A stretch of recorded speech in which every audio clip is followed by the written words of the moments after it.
Based on the information and evidence I have received, today I am announcing charges against the shooter's parents, Jennifer and James Crumbly.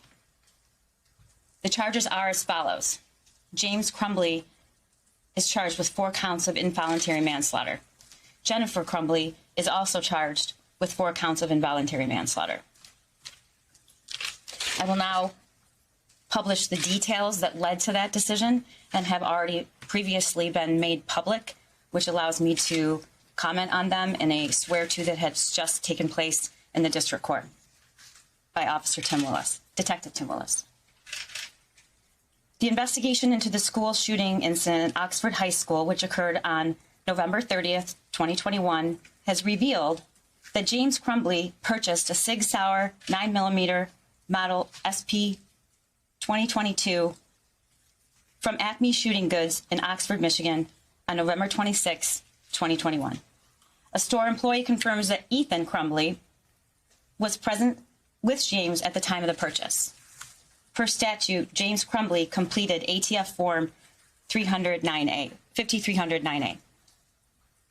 On or about November 26, 21, Ethan Crumbly's social media posts reveal photos of the semi-automatic handgun, along with the caption, "Just got my new beauty today," including an emoji with hearts, "Sig Sauer 9mm.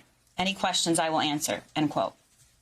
Subsequent to the purchase of that weapon, one of Jennifer Crumbly's social media posts on about 11/27/21 read, quote, "Mom and Sunday testing out his new Christmas present," end quote. On November 21st, 21, a teacher at the Oxford High School observed Ethan Crumbly searching ammunition on his cell phone during class and reported the same to school officials. Jennifer Crumbly was contacted via voicemail by school personnel regarding that son's inappropriate internet search. School personnel indicate they followed that voicemail up with an email but received no response from either parent. Thereafter, Jennifer Crumbly exchanged text messages about the incident with her son on that day, stating, quote, "LOL, I'm not mad at you. You have to learn not to get caught," end quote. On November 30th, 21, the morning of the shooting, the next day, Ethan Crumbly's teacher came upon a note on Ethan's desk, which alarmed her to the point that she took a picture of it on her cell phone. The note contained the following: a drawing of a semi-automatic handgun pointing at the words, quote, "The thoughts won't stop, help me," end quote. In another section of the note was a drawing of a bullet with the following words above that bullet, quote, "Blood everywhere," end quote. Between the drawing of the gun and the bullet is a drawing of a person who appears to have been shot twice and bleeding. Below that figure is a drawing of a laughing emoji. Further down the drawing are the words, quote, "My life is useless," end quote. And to the right of that are the words, quote, "The world is dead," end quote. As a result, James and Jennifer Crumbly were immediately summoned to the school. A school counselor came to the classroom and removed the shooter and brought him to the office with his backpack. Counselor obtained the drawing, but the shooter had already altered it. The drawings of the gun and the bloody figure were scratched out along with the words, "Help me," and "My life is useless," "The world is dead," and "Blood everywhere."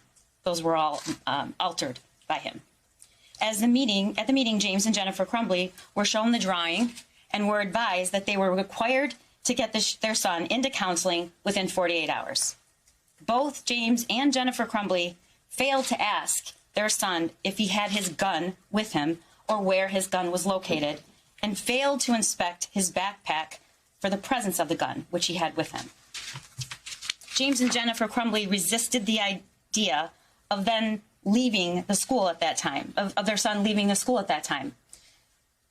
Instead, James and Jennifer Crumbly left the high school without their son. He was returned to the classroom.